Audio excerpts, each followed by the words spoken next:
Here's what LEGO Fire looks like when you animate it at 24 frames per second and flip every flame every frame. It moves a little too fast.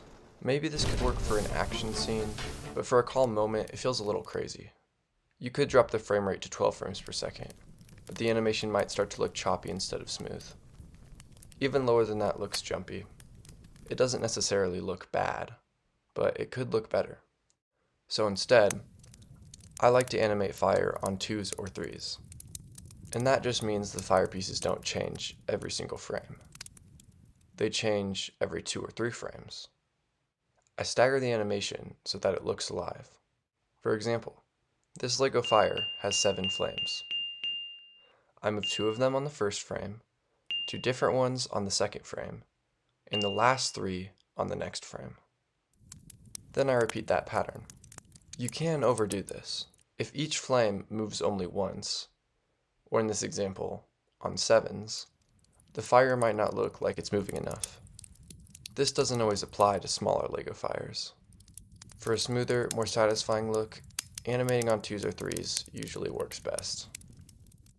I also move flames that are further apart, like one near the left and one near the right, so the movement feels balanced, or one in front and one behind. The fire can also look better or more cinematic from different angles, instead of just looking straight on. Once you decide which flames to move together, I like to stick to that pattern, so the motion loops cleanly. But you don't have to follow my exact setup. You can switch up the groups or change the patterns to create new looks.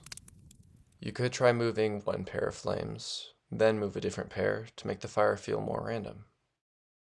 So that's how I animated smoother, slower, and more satisfying LEGO Fire using staggering animation on 2s and 3s.